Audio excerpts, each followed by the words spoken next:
People have asked me for the last 24 years, how do you develop an above average income? And the answer is, become an above average person. Develop an above average handshake. Some people want to be successful. They don't even work on their handshake. As easy as that would be to start on. They let it slide. They don't understand.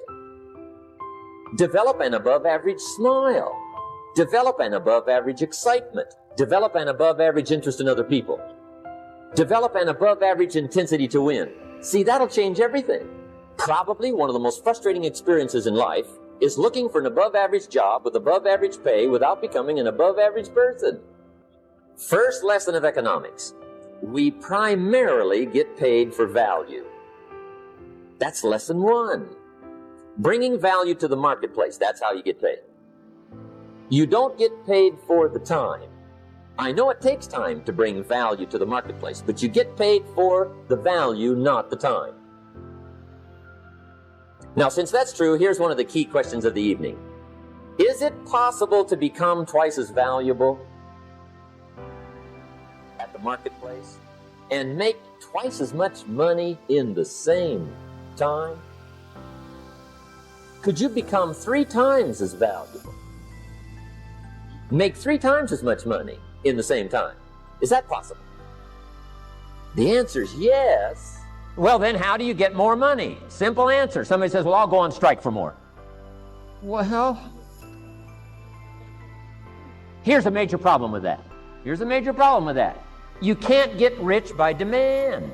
Somebody says, well, I'm waiting for a raise. I'm telling you, it's easier to climb than to wait for a raise.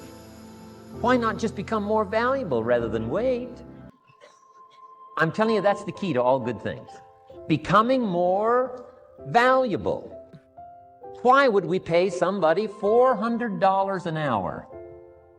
They've become more valuable to the marketplace. See how this works? I'm telling you, this stuff is so easy. This is America. This is a ladder. How far is it from 4 to 5? I'm telling you, it's not far. $4 to $5 an hour? If you work for McDonald's, haul out the trash, they'll pay you $5 an hour. If you whistle while you haul out the trash, they'll pay you $5 an hour. I'm telling you. You'll get an extra $1 just for a good attitude. Yay, McDonald's. Wear the hat. It's incredible. $5. And then you just keep becoming more valuable, more valuable, more valuable.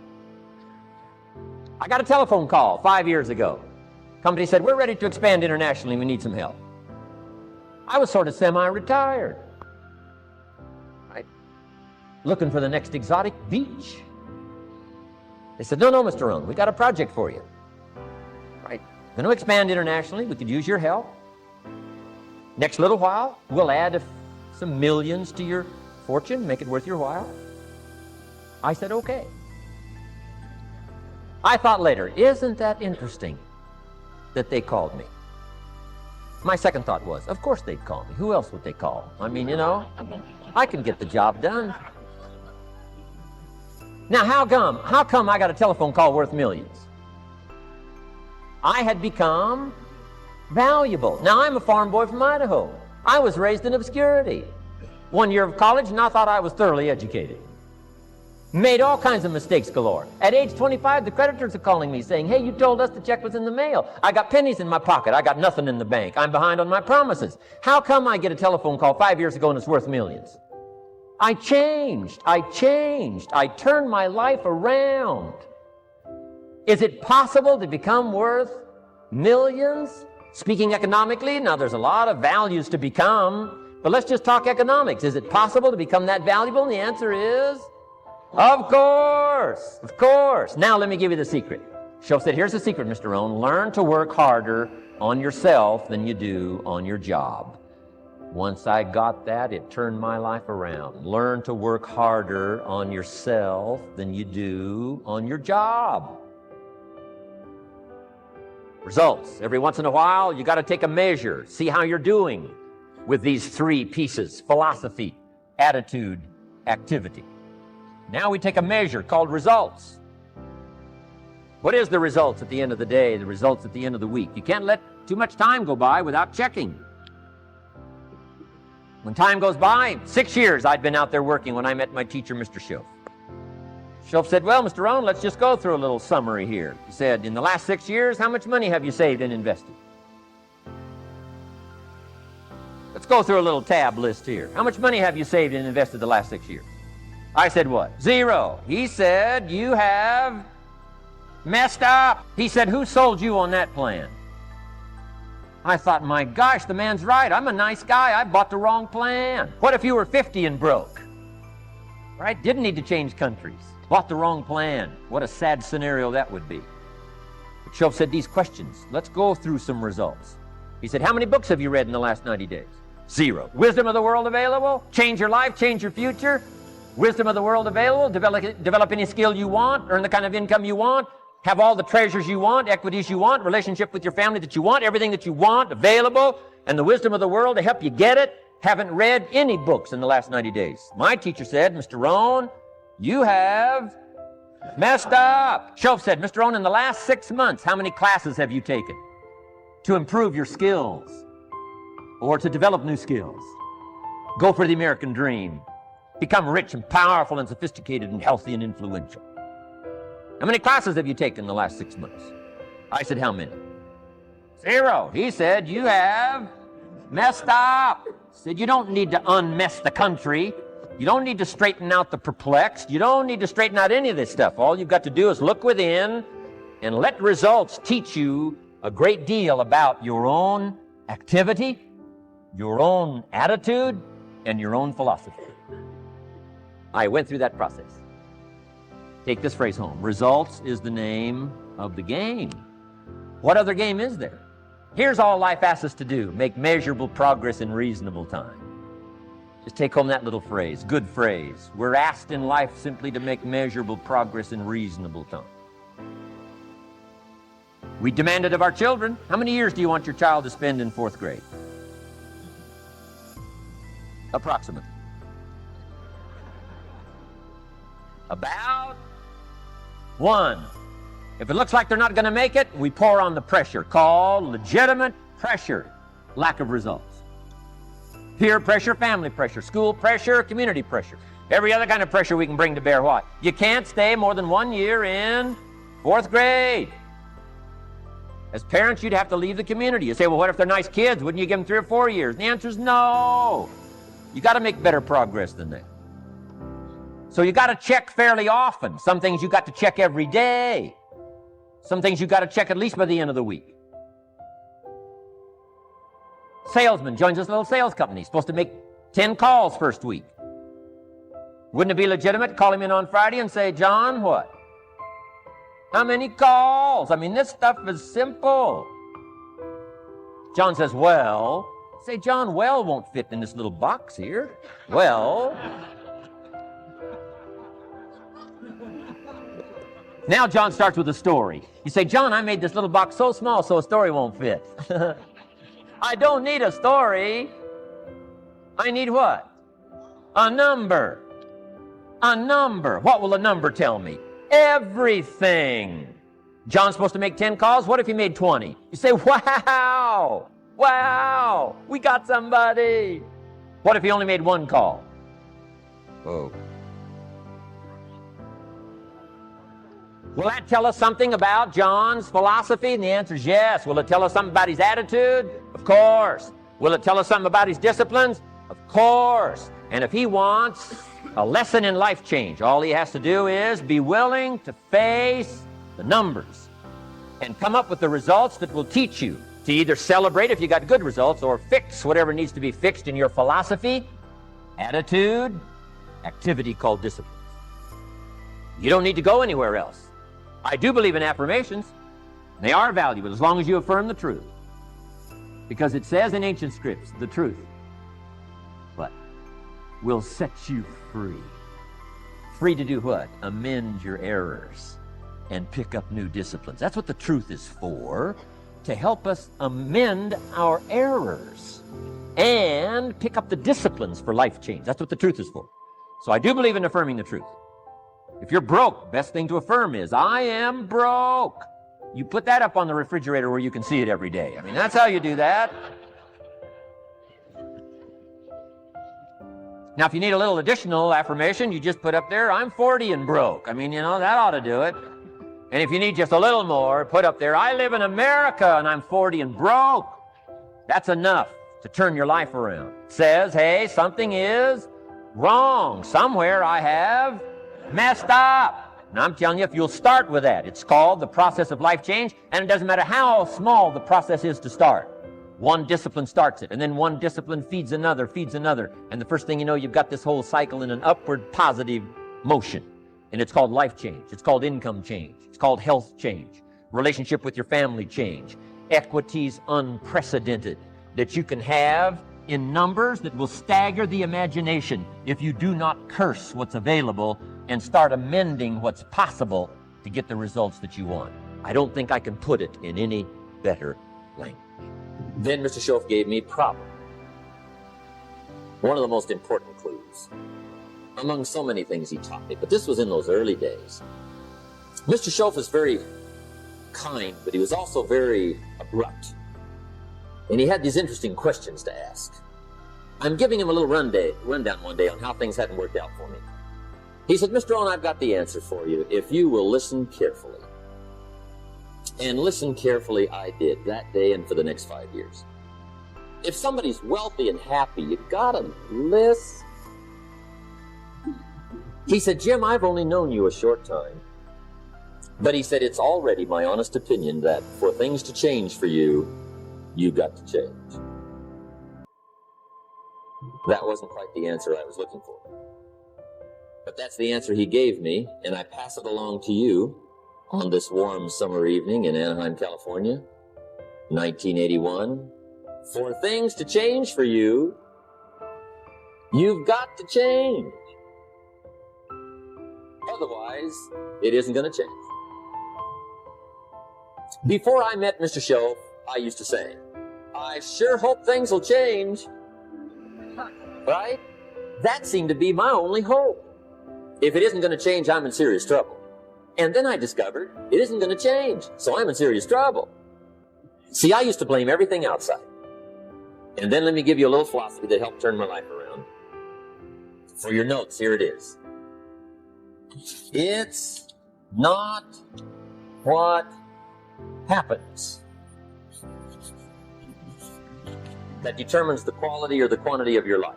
It's not what happens. And the reason is because what happens to about everybody. No different. The sun went down on all of us last night. A common event, a happening. And I found out that the same things can happen to two different people. One gets rich and one stays poor. Why is that? It's because it's not what happens, but rather it's what you do that changes everything. So that's a key phrase. It's not what happens, it's what you do. What happens is about the same. You might put that in parentheses here. Same. What people do, that's what's different. Anything can happen, right? Everything can happen. I've heard all the stories. I've been one of the stories. Hey, we could all tell stories all night long, right? Happenings.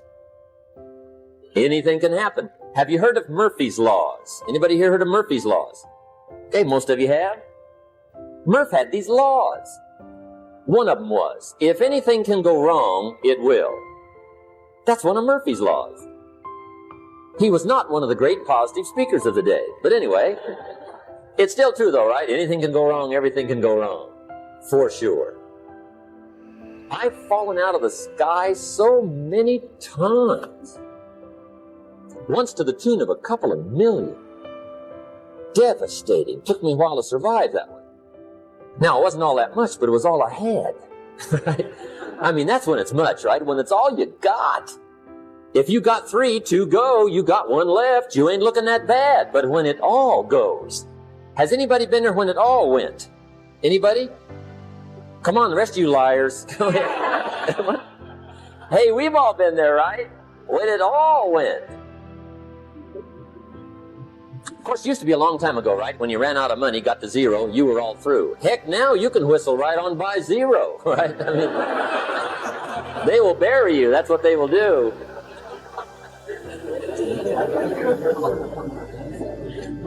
But see, those are the happenings, right? Everything can happen. Anything can happen. But it's not the happenings. It's what you do about it.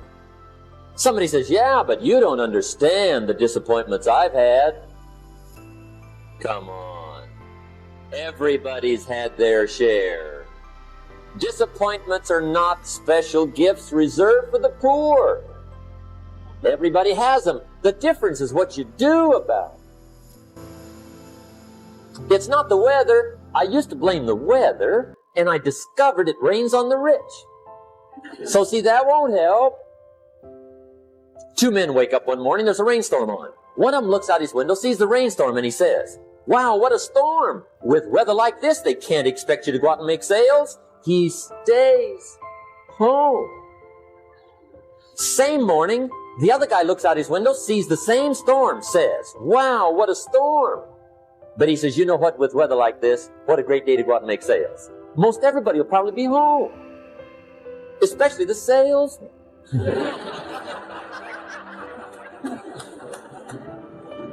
See, that's the difference in how your life works out. It's not what happens, it's what you do. So here's one of the key questions of the evening. Starting tomorrow, what are you going to do that'll make a change in your life's direction? Good question. What are you going to do starting tomorrow that'll make a difference? Now see, if you don't do something starting tomorrow that'll make a difference, guess what? It's gonna be the same. And see, that way you can guess what the next 5 years are going to be like. Look at the last 5. Because the next 5 are going to be like the last 5 unless you, major key, tomorrow, change it all. Or change a little, or change something, or don't change. It's choice time. You can do whatever you want. But it's nice to know any day you wish you can change your whole life. What can you do starting tomorrow that'll make a difference? Good question. What can you do with economic chaos, massive disappointment? What can you do with a broken heart? What can you do when it won't work? Good question. Let me give you the day that turns your life around as quickly as I can. I got 4 parts to the day that turns your life around, and then we're finished for the day. Number 1, disgust. Disgust. Disgust is a negative emotion, but it can have a very positive, powerful effect. Disgust says, I've had it. What an important day that could be. I've had it.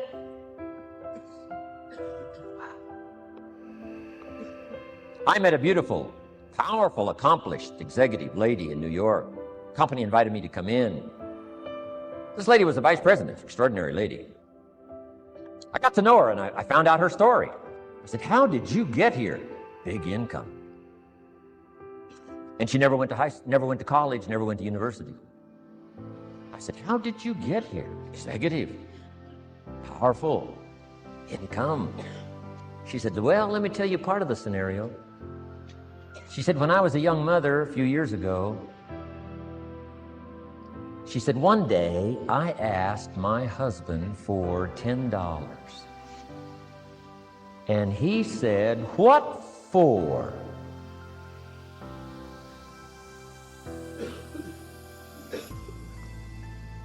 She said, before that day was over, I decided I would never, ever ask again. She said, I started studying opportunity, found it, took the classes, put myself through the schools, did the scenario. Now I'm vice president. I make a lot of money.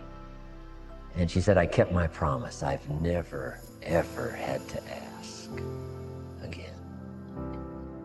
It's called a life-changing day. The day you say, enough is enough. Now, if you can add an act to your disgust, it helps. The man takes a shotgun to his car, blows out every window, destroys every tire, puts 100 rounds in it, and says, I've driven this embarrassing thing for the last time. And then he saves it. He saves it. And later when somebody says, how did you become rich and powerful? He says, let me show you this car. One day I'd had it up to here, I blew it to smithereens. Enough is enough. Here's the last three. Next is decision. Decision making is a life-changing day. If you went home today and in the next few days cleaned up a list of decisions, it could furnish enough inspiration for the next 5 years, 10 years. What an inspiring day, the day you can bring yourself to decide. And here's the third one, desire, wanting to bad enough. Who knows the mystery of that? We don't know. But here's something I do know. Sometimes desire waits for a trigger, waits for something to happen. Who knows what the happening may be? A song, the lyrics, a movie, the dialogue, a seminar, a sermon, a book, an experience, confrontation with an enemy, a conversation with a friend who finally levels with you. Whatever the experience it is, it's so valuable. And here's my best advice. Welcome all experiences. You never know which one is going to turn everything on. Don't put up the walls. The same wall that keeps out disappointment keeps out happiness. Take down the walls. Go for the experience. Let it teach you. And here's the last one. Resolve. Resolve says I will. Two of the most powerful words in the language. Benjamin Disraeli said, nothing can resist a human will that will stake its existence on its purpose. Shortly put, I'll do it or die. Best definition of resolve I got from a little junior high girl, Foster City, California. I'm going through some words one day. I got to this one and I asked the kids, who can tell me what resolve means? Some didn't know, some tried. Interesting. The last one was the best. Little girl about 3 rows back, she said, I think I know, Mr. Rohn. I said, what? She said, I think resolve means promising yourself you will never give up. I said, that's the best I've ever heard. She's probably giving seminars somewhere today, right? I mean, that's the best I've heard. I asked the kids, how long should a baby try to learn how to walk? How long would you give your average baby? Before you say, hey, enough's enough. No. Any mother in the world would say, you're crazy. My baby is going to keep trying what? Until. What a magic word. I want you to write it down. Until. Promise yourself you'll read the books until your skills change. You'll go to seminars until you get a handle on it. You'll listen to it until it makes sense. You'll go for it until you understand it. You'll practice it until you develop the skill. Never give up until, however long that is. Step by step, piece by piece, book by book, word by word, apple by apple. Walk around the block, walk around the block. Go for it. Don't miss the chance to grow. And resolve that you'll pay the price until you learn, change, grow, become. Then you'll discover some of life's best treasures when you pay that price.